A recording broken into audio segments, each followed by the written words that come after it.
addiction. Mm-hmm. Understand that every thought carries its own chemistry. We feel what we think. That I totally believe in. It says, understand that the brain does not know the difference between an imagined scenario and a real happening. It responds as if the imagined is real. So obviously, like on the session, they talked about like how a normal, like regular person probably thinks negatively like 370 negative thoughts a day. And then people who Jeez. struggle with mental health is like obviously way more than Off the that. charts. Mm-hmm. And I guess like I didn't really believe it until, during the session, it tells you to monitor your negative thoughts, and things that I just didn't think were very negative are kind of negative. So I was like, oh, that's a negative thought, like that Mm-hmm. feel good. Yeah. And that's been really helpful because I didn't realize how my thoughts were contributing to some like a little bit more of a victim kind of aspect, which makes Mm-hmm. it like you don't feel, I felt like when I started to regain like, I am strong, I am healthy, I am like, powerful in that way. Like I feel like I started to kind of turn, oh yeah, like actually that's positive, and those help us like get out of how we feel like we're victim to like what we're going through in anything. um Absolutely. I felt like this is I don't know, I just feel like this one was a turning point when I did this a couple years ago. Mm-hmm. And I think that it just like I've always been someone who monitors my thoughts, because that's kind of like what you always say, like, okay, well, what were you thinking right before you started feeling anxious? That's always the question. And so for years since I've done this book, I've always been like, okay, if I'm feeling anxious, what was I just thinking about? Mm-hmm.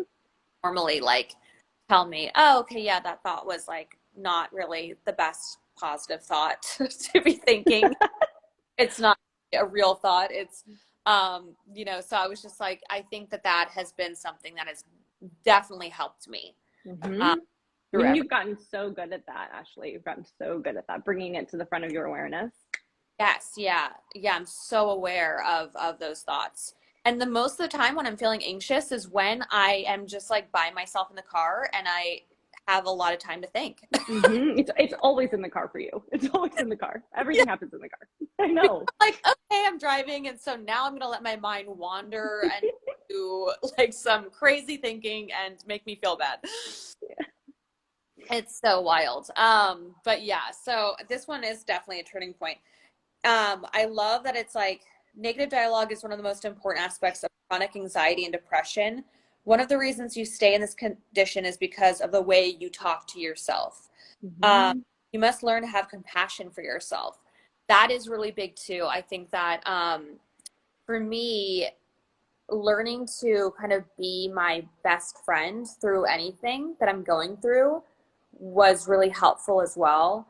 I remember reading a book that said something like, you should talk to yourself like you would to a best friend going through something really hard. Like, if you're feeling like, oh my gosh, I just like did a horrible meeting, or I just failed at something, or this is just like, you would never tell your best friend, like, yeah, you could have done better. You We could, blew it. like, You ruined everything. yeah, like you are not great at what you do. Like you would never would be like compassionate, be like, oh my gosh, this is like you did the best that you could, and like that's all that matters. And like you would have such compassion for your friend. And it's like, why don't we talk to ourselves that way? Like, why Mm-hmm. do we just feel like we have to be, I don't know, I've just definitely been hard on myself for a long time. And I learned over the last couple of years on how to be more compassionate to myself and not so hard. And I think that it's important to do that because Mm-hmm. it really does affect how you feel with your anxiety and depression based off of your thoughts and how we treat ourselves. So I feel like if you always lead with self-love, then, you can really help your mental health with everything. Absolutely. And your nervous system, you can hear the softening when you shift from coming at yourself with that much criticism and pressure. Of course, that's activating to the nervous system. Of course, that directly contributes to anxiety versus shifting into something so much softer and relating with that compassion. Yeah.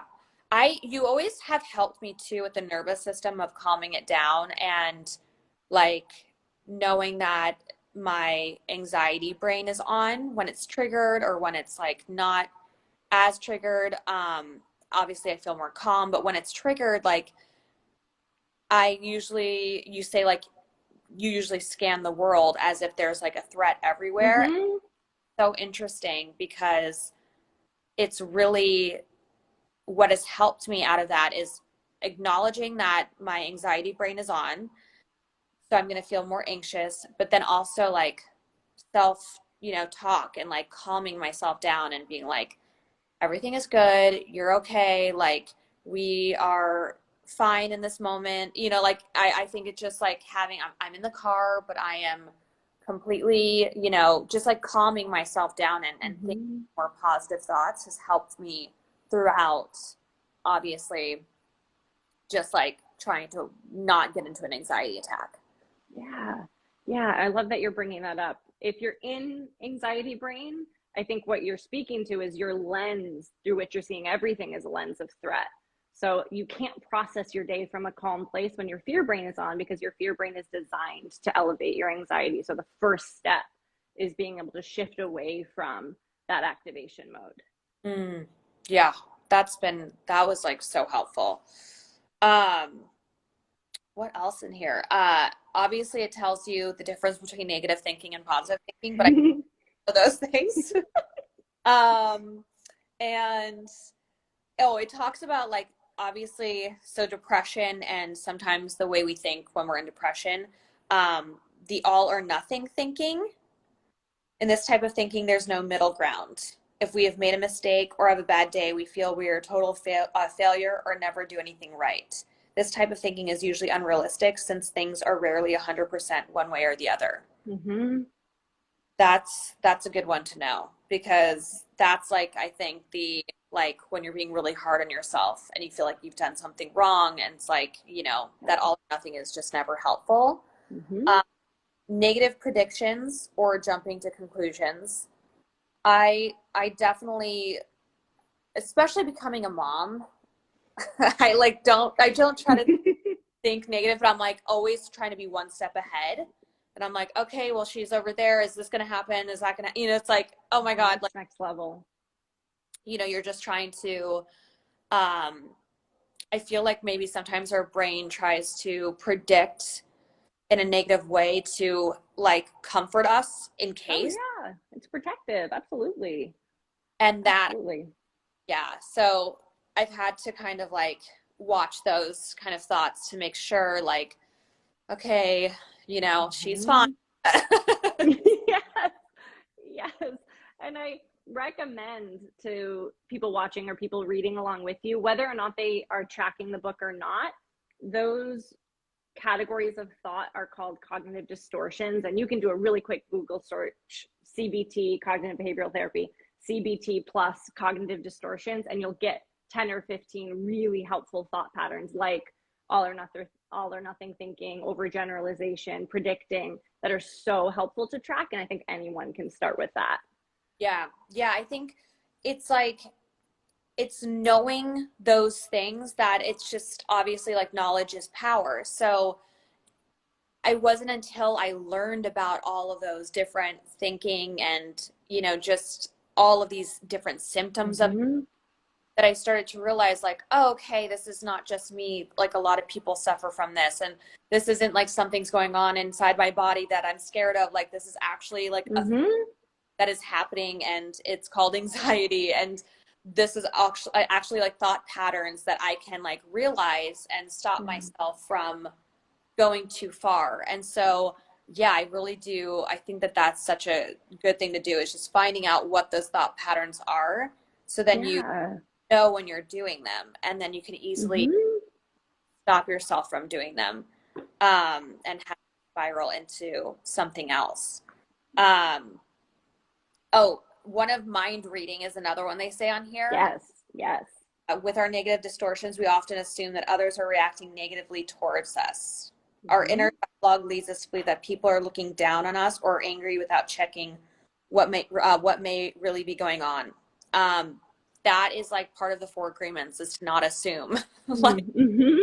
and I definitely have read the four agreements and really love that book. And so I think that is a really big one. We tend to assume that we like, someone's acting a certain way towards us because of something we've done, or we usually put ourselves in like, like, oh, it's because of us. And it's like sometimes they're not even like thinking. Aware of what we were doing, right? And we always assume when we are assuming, we never assume something positive I without practice.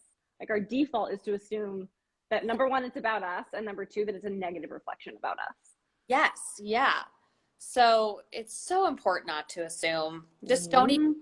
there. It's like it's hard not to, but it's just like just don't go there because like we can't people's minds. We're not Mm-hmm. those people. Like everyone thinks differently. Everyone comes to, obviously just everyone's on a different plane. So it's like don't think what's going on, and especially don't, think it's because of you. Right. Um, there's the shoulds, the should and shouldn't. This type of the thinking indicates things have to be a certain way. I definitely have gotten stuck in the like I should have done that. I should Mm-hmm. have, Oh, that's, it can be endless. I know, and then it makes my anxiety like it's like my social interactions sometimes. I'll like be texting and I'll be like, oh, I shouldn't have said that because I'm very honest person, and so I'm Mm-hmm. like too honest, and like I'm like, oh my God, I shouldn't have said that. And then it's just like my anxiety peaks because I'm like, maybe I should say like I'm sorry and I shouldn't have said that. And I'm like, oh my God, I'm like spiraling about like how I said, and the person's like, I Mm-hmm. don't care. Like, I'm fine. Right. Right. but But if you imagine like externalizing that voice that you should, if I followed you around all day and every time you made a decision, I'm like, oh, you probably shouldn't have done that. You should have done that differently. You would immediately look at me like, hey, dude, stop doing that. You're freaking me out. But when we do it to ourselves, we're unaware of how frequently we're activating our system. I That's know why the awareness is so criticism important, is like you're never saying. good, like to criticize yourself that much or to be so hard on yourself in that way where you're like almost like walking on eggshells with yourself. Like that's first of all, I definitely have been in a relationship in the past with an ex-boyfriend who was like very critical over like the tiniest. Hmm. I would pick up the phone and say hi, and he'd be like, "Why do you say hi like that? I'm calling." And I'm like it was Oh, like very specific things, and I like that doesn't make you feel good, and so it's like no. ourselves where we're like, "Oh, I Mm-hmm. said that I should have," like yes, there's some things that we might say like and we don't mean it the way or the intention gets skewed, but Yeah. it's like don't be so hard on yourself. Like it's okay to make mistakes. I think Mm-hmm. that's very important, which leads us to fear of failure. Fear of failure. I don't know if it really Bring it. Yeah. matters. So, um, that one 6 years ago was a big one for me. I realized that because of my anxiety, Mm-hmm.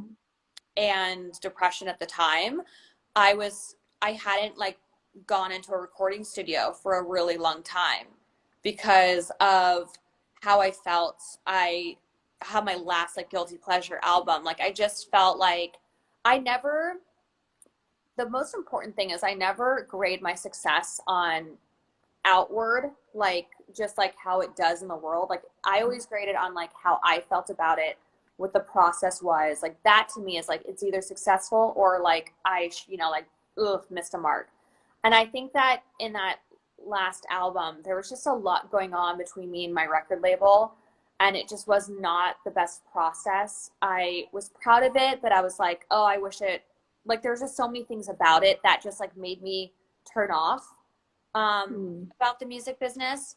And so I basically, yeah, I just hadn't gone into a recording studio since. And I was doing this book and I was like, oh my gosh, like I just couldn't really find that inspiration. And then suddenly doing this book, I was able to get back into the studio. I wrote, co-wrote Symptoms, Mm-hmm. all Mm-hmm. of anxiety. and depression. And I was like so proud of that whole process. And Yeah. so it's really interesting that when we look at ourselves and fear of failure, how some of that can, like, our anxiety and depression can get in the way of doing really awesome things, really beautiful things. And I know this last week I've been doing like really exciting stuff, and I was having the anxiety like kind of creep in. And I Mm-hmm. just say to myself, don't let anxiety rob you of this moment. I Because love that. I think that's important. Like when you Mm-hmm. do something for so long, and then anxiety's like, hey, I'm here to party with you. And it's like, Missed you. to me, you unfortunately like get out of the present moment because you're so affected by the anxiety. And so Mm-hmm. I was just like, you know what? Don't let it rob you of this moment. And I think that really calmed me. Uh, Yeah. but let's talk about fear of failure, because it is something that everyone goes through. Everyone in Mm-hmm. life, and Mm-hmm. that's like a normal human thing. Yeah. Uh, Fear of failure is fear of rejection. It results in decisions designed to prevent the possibility of failure and rejection. Decisions that result in jobs never taken, relationships never started, opportunities left unchallenged. Um, a person with a healthy self-esteem who has managed to find success in life has experienced many failures along the way. Uh-huh. The key is to fail successfully, to understand that failing is a big one, that falling short is a possibility, and to recognize that it is part of the life process. I know so many people who are wildly successful that have failed at some point in their life. Oh yeah, they've gotten better at it each time. Yes. And Mm-hmm. I have definitely have had failures in my life. And if anything, I have like learned from them and grown from them, and like have a better experience the next time I do something like that. Cause Mm-hmm. I'm like, oh, that was a big learning lesson. Yep. At the time, obviously it like hurts so much, and you're like, oh my God, this is the end of the world in some way. Mm-hmm. But you have to have a perspective in a way that's like, this is painful. This is Uh-huh. not where I wanted this to go or end up, but it's okay. That's It's okay. okay. Yeah. Yeah. You can't grow by avoiding failure. The growth is not about avoiding failure. It's about changing your relationship to failure when inevitably you encounter it.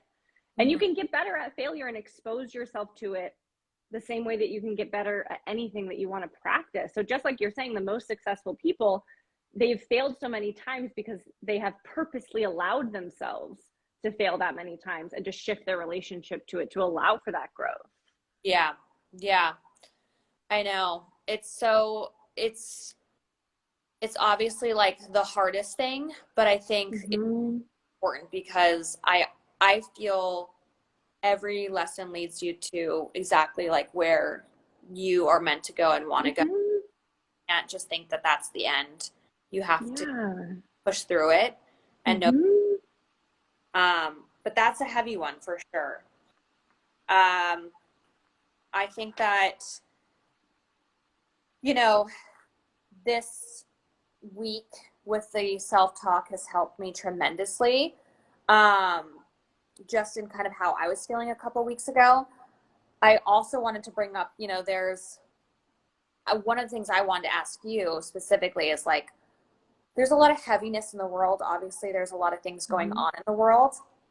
And so it's like someone who struggles with mental health, like how do we how do we kind of go through this? Mm-hmm. How, because I'm someone who can sometimes take on a lot, and then it makes me really upset and Yeah. depressed. And so it's like, what are your, I don't know, like what can you say that can help in anybody Mm-hmm. that? It's such a good question because you want to avoid, I think, knowing you and the way that you connect to people, you want to avoid completely shutting out the bad things that are happening in the world, because then you're not able to offer any empathy and you're not able to help. You're not able to stay in the loop enough to be able to help and be aware. So I don't think the answer is never turn on the news, never read through an article, just completely shut yourself off, because then we're not growing, because we're not expanding our perspective. So what I ask people to do is just work on balancing how frequently they're tuning in versus checking out. When you're tuning in, learn, grow, become more aware of situations, ask how you can help, ask what you need to learn, and then allow yourself to check out, meaning remove yourself from the exposure of information, do something that's calming to you, and feel okay about that. Because people really struggle here with guilt. I'm not doing enough. I'm so privileged. And it's good to recognize that. I'm allowed to shift in and out of this suffering because of the situation that I'm in. We don't want to go down that guilt spiral, because you need to use that checking out period to get your strength back enough to be able to tune back in. So the balance is really important. Okay, great. Yeah, that's true. The balance.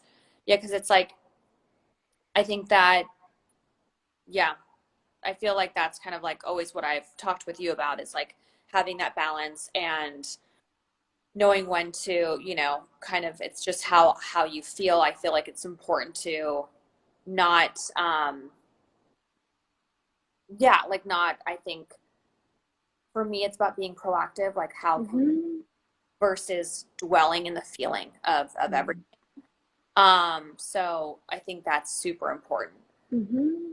That's also like something that this book also teaches you is doing things for others and how that makes you feel. And Mm-hmm. so I feel like if there's anything in your life and in the world that's making you feel a certain way, try doing something for someone else. Try helping. And that Mm-hmm. will help you feel better than feeling like you're not doing anything or Mm-hmm. something. So I really do think that that has been also like something super important. Um, I also just want to, kind of talk to you about things that have helped me. Specifically, Mm-hmm. my favorite things about you, Christy, is that you give me homework and tools to help my anxiety. Yeah.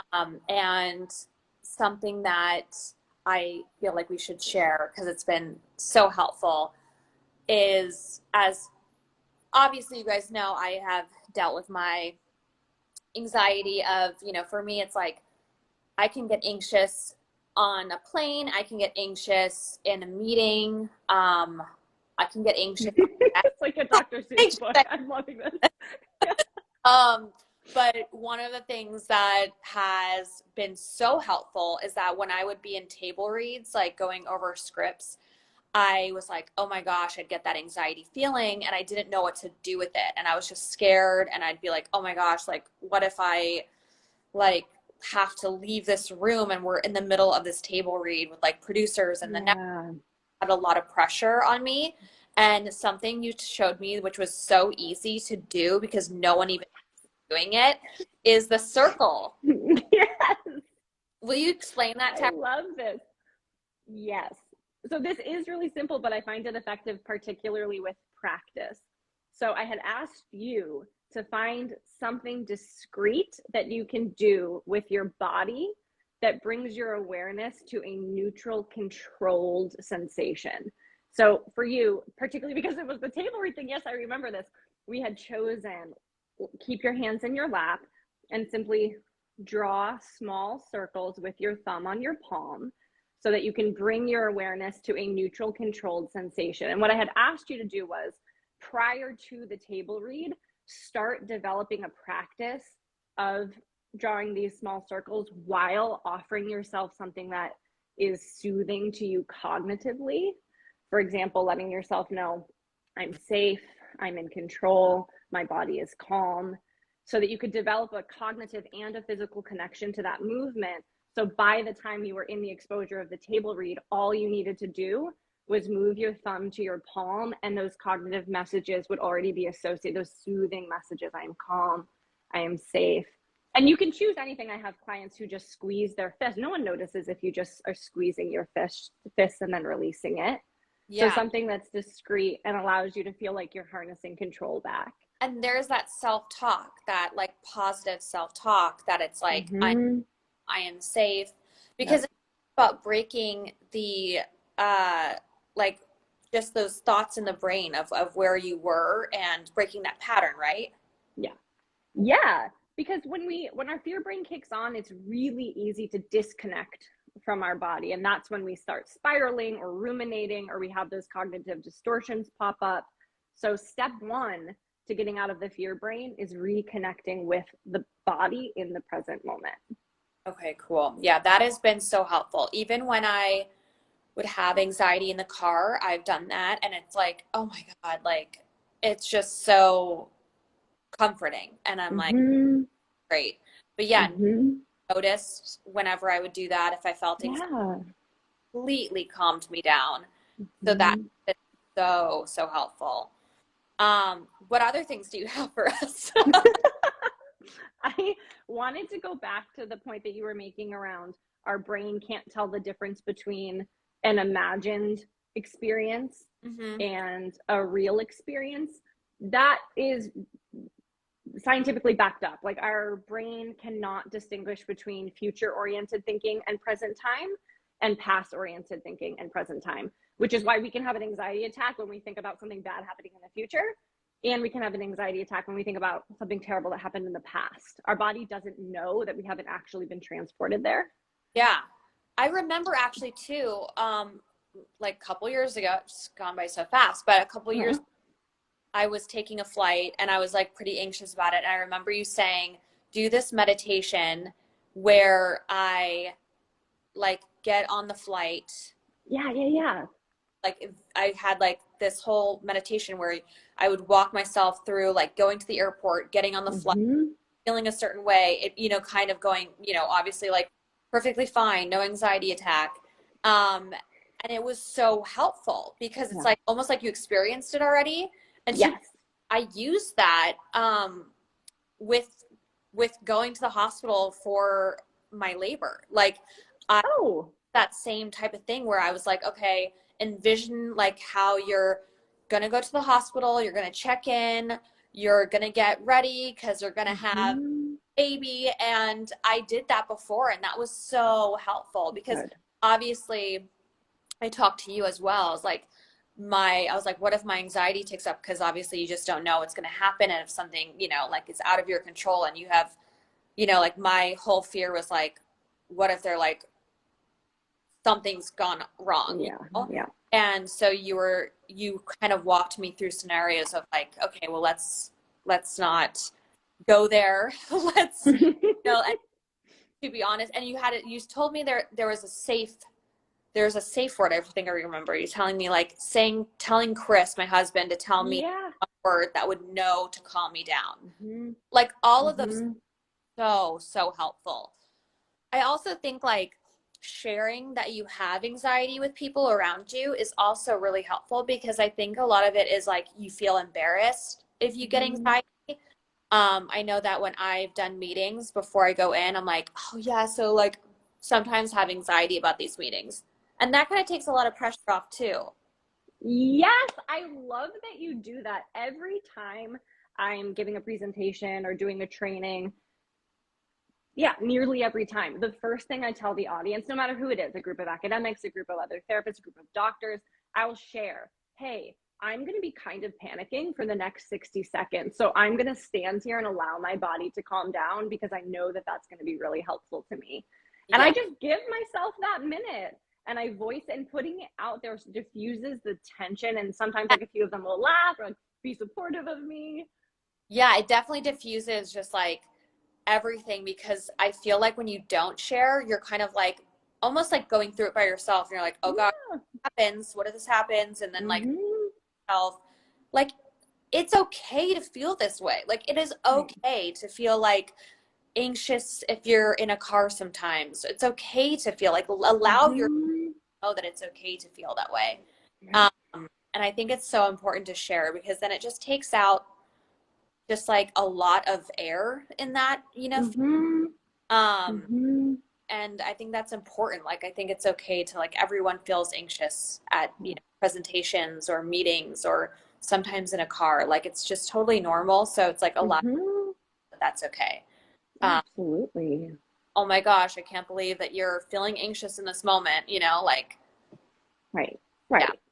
Right. And Don't you're humanizing it. don't listen to Right. Yeah, avoiding it and making it seem like it's unspeakable is no doubt going to increase the tension in your body. Yeah. And I also know too, like some of the best things too that has helped me, which is self-talk as well. And you're like that best friend where you just tell me and it calms me down. Like, Mm-hmm. I remember when I first got our dog Sushi and she had like an accident. I had to take her to the doctor, like, or the urgent care. And I was freaking out because it triggered just everything I went through with Maui. And I remember reaching Yeah. out to you on text and being like, oh my gosh, I'm back at urgent care. And like, I can't stop my mind from thinking the worst. Like, that's something. Mm-hmm. And you just said, remember, you've gotten through this before and you've gotten through it and you're going to be okay. You have Mm-hmm. through one of the worst things and Yeah. you were okay. And I think that's important to remind ourselves, like when we're going through a really difficult time or scary time or something that, you know, really scares us, is that, Mm-hmm. you know, we are strong. We're very strong people. And this book tells us, like, if you have anxiety and depression, like, you're a really strong person because Mm-hmm. we deal with a lot more Yep. just mentally. And Yep. so it's remembering that like you are strong and you can get through anything, that those comforting words, like obviously the scared part about me is like just wants to have all those negative thoughts of like, Mm-hmm. what if this happens? What if this? What if, you know, all these what ifs? And it's like calming ourselves in that moment, you know? Yeah. Um, and being in that moment, you also taught me to like, even with Maui on, okay, like just be in this moment. Be in the moment that you're in right now. Okay, I'm just taking her to the doctor. Mm-hmm. Take Sushi to urgent care. You know, like Mm-hmm. very like grounding moments Yeah. of instead of just like having your, you know, thought process go Right. south. Yeah. That's Yep. really important.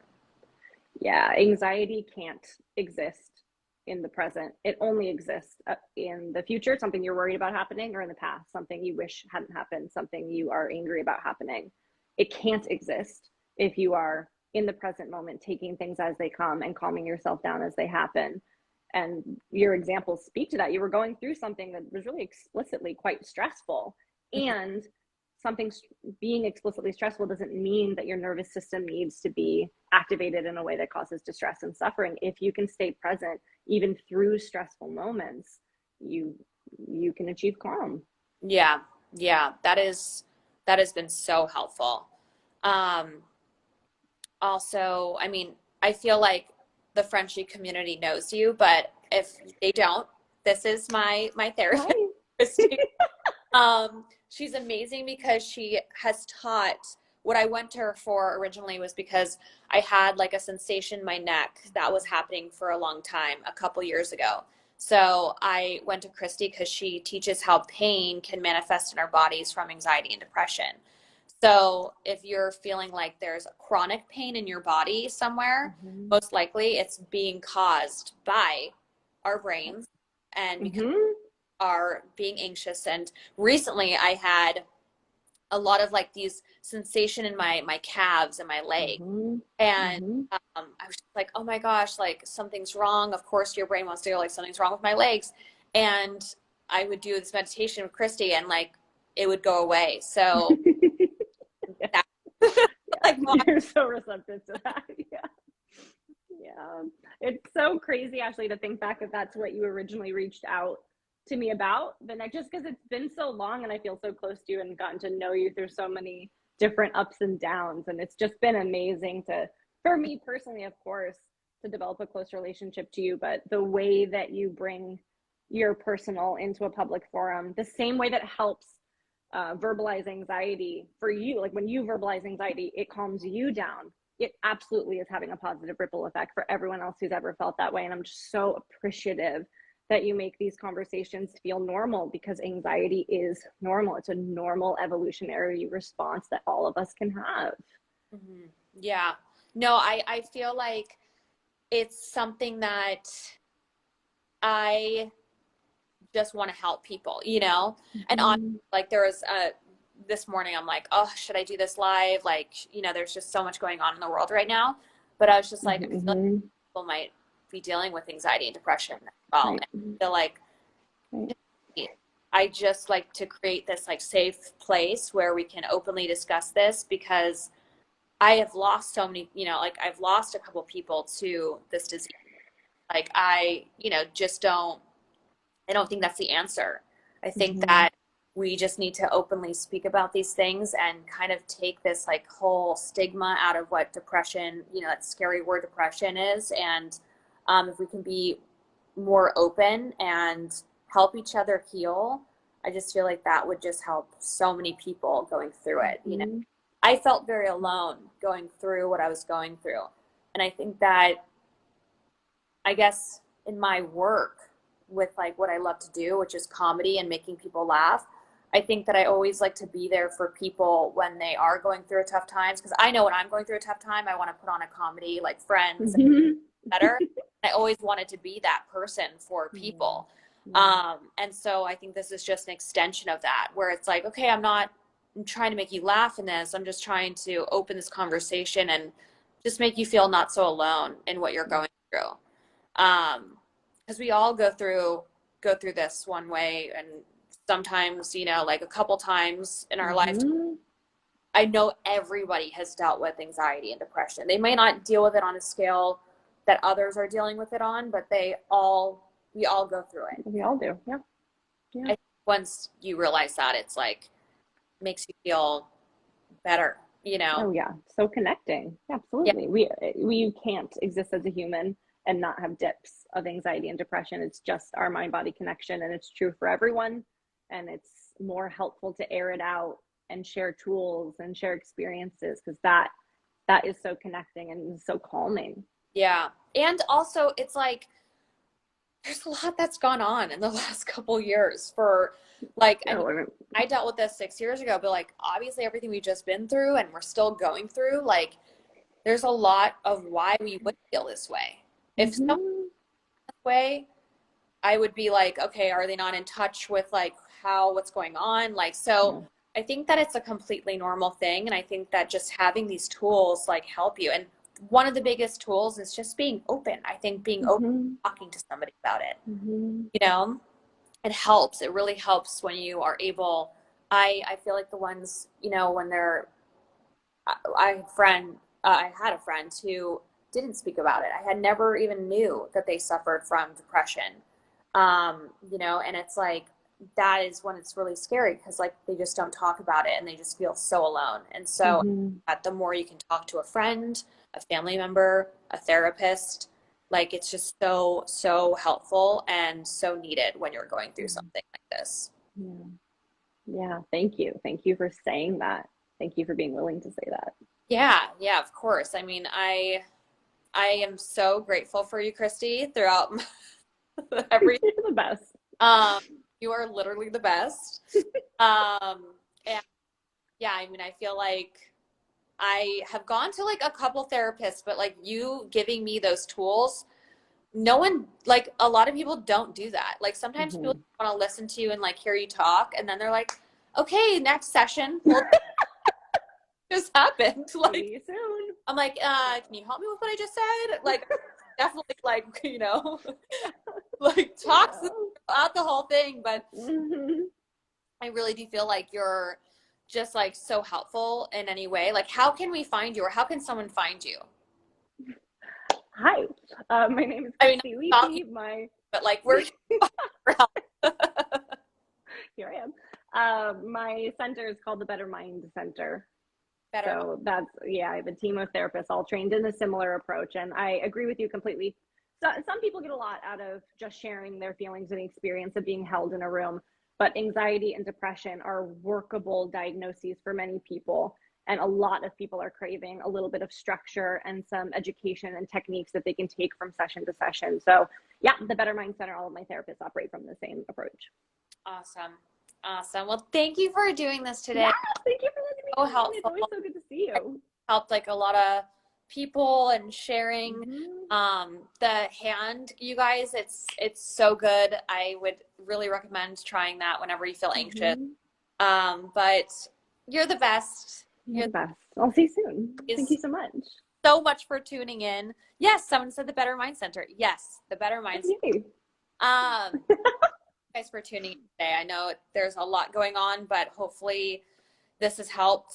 Any of you guys will obviously be doing this next Saturday as well and going over my next session. But I love you guys, and I hope you have a beautiful Saturday.